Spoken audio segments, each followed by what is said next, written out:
17, friends. I can't believe it's here. Time is just flying by. It is so incredible how the weeks are just a blur. I've been following Bashar's work now for 17 weeks, and I have experienced some amazing changes in my life, and I continue to make those changes. So a couple of weeks ago, I quit alcohol, and I asked my spirit guides for help and my spirit team, and I did not have, I asked to make it easy, and it was easy, it was effortless, and I still have not had cravings, still have not thought about going back to alcohol at all, so that was amazing.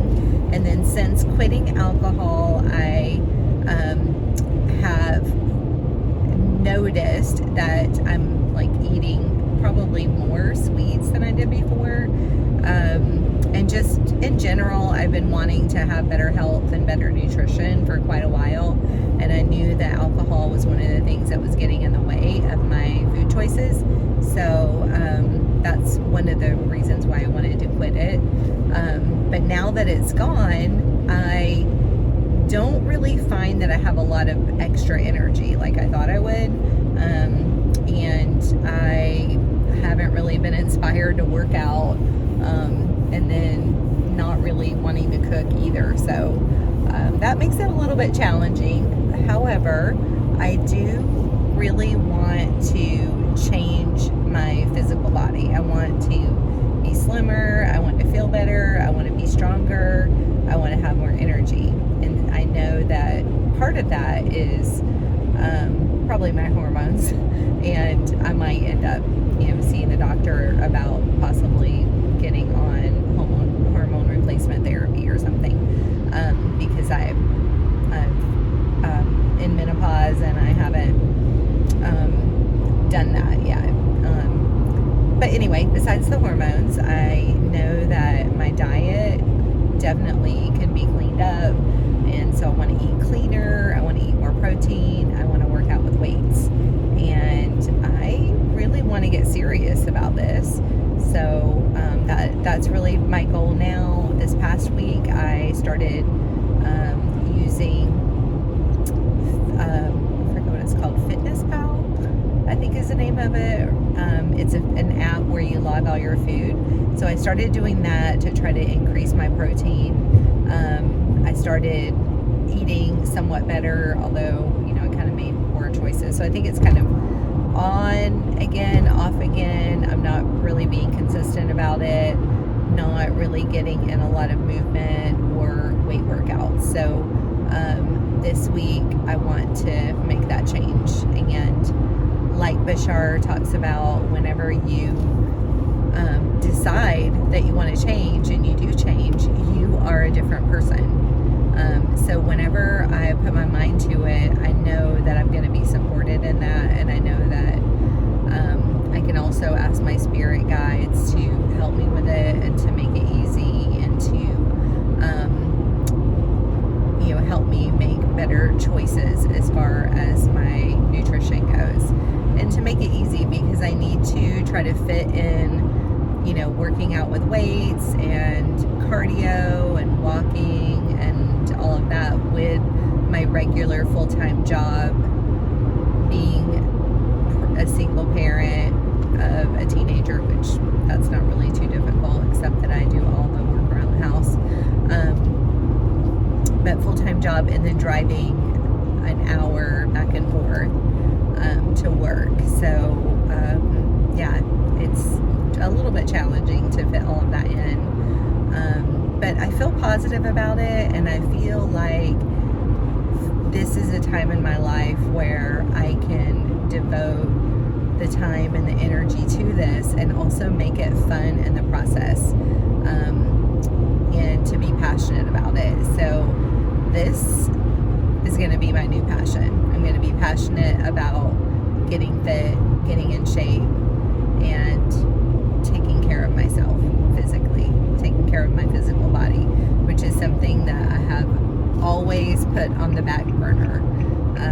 I always take care of everybody else. Like this week was about taking care of my family, my daughter, my youngest daughter. Her room was a complete disaster, and I was kind of getting on her case about it, and she's really busy, and I decided to just go ahead and clean her room. And it took me all day long on Saturday, and I work during the week, so I only have Saturday and Sunday off. So I spent all my day on Saturday cleaning her room, and then on Sunday I took my grandson out to give my oldest daughter a break because she just had a baby, and so she has a small baby at home that she's trying to take care of. So I took him out. So it was just a weekend of giving, which is fine. I want to do that, and that's why I'm here, and living closer to her. However, I also want to put myself first and take good care of my physical health, and make that a priority. So I can still be there for my children. I just need to schedule it and work out, maybe beforehand or after. Just make it a priority. Kind of like brushing your teeth or, washing your hair. It's not something that, once you're committed to working out and living a healthy lifestyle, it's not something that you put off and say, oh, I'll do it tomorrow. It becomes like a minimum standard for you where you do it every day. So that's the person that I want to become. That's the 2.0 Lisa that I'm going to focus on being. And I know enough to realize that once I commit to it and I see myself as that person, I'm going to make it happen. I'm going to follow through with it. I'm going to be that person. I'm going to become that person.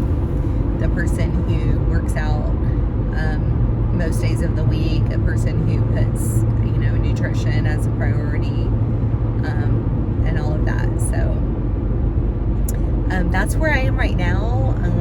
Everything else in my life is going great. Work is going well. I'm still teaching social studies. I've been very interested this week in learning about ancient Mesopotamia, and especially we're getting into ancient Egypt now.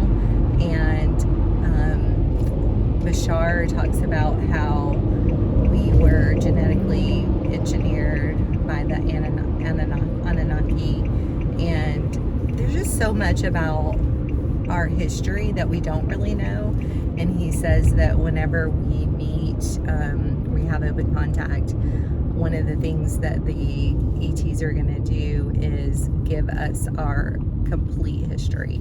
So in Mesopotamia, some of the things that we're learning about just don't really make sense, as far as like there's a hunter-gatherer society, right? You go prehistory, where you're learning about hunters and gatherers, and then all of a sudden you go to you learn about Mesopotamia, and they're building these huge ziggurats, and they're this huge city, and they know how to bring water to their crops,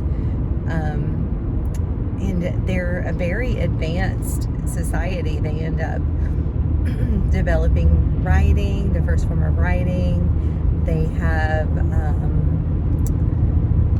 political system and all of that. So it just goes from being hunters and gatherers to Mesopotamia and this like highly developed civilization. And the time that is allotted for that just seems like it couldn't really happen. So that's a big question mark, and I can't wait to hear, what the true history actually really is. I also watched a thing about the pyramids, and some people think that the pyramids were actually a power source. They generated energy, electromagnetic energy. It's just so cool. Like, it's a big mystery right now, and I look forward to finding out the true story one day. But in the meantime, I'm teaching what the textbook says, because that's my job, and I'm not going to veer off from that, because I think I could land myself in hot water if I started talking about ETs in public school. But anyway, school is going great. It's super interesting. I'm very passionate about it, staying very excited about it. My daughter is doing, my oldest daughter who just gave birth, she's doing great. I have two grandchildren now that I get to see almost every day and spend time with. And then, yeah, everything's wonderful. Just the challenge would be time and fitting in the working out into that schedule. And also, because that is exciting to me, being able to do that for myself and to like finally have a physical body that I can be proud of. Whoa, somebody's cutting me off. Yeah, so that is my journey, and this is week 17. I hope that you will consider joining me if you haven't already, and then also sharing and posting in the comments about how you're doing with Bashar's work and his teachings, and how you're applying that, and what you're learning along the way. And that's it for this week, and I will see you next week. Aveo.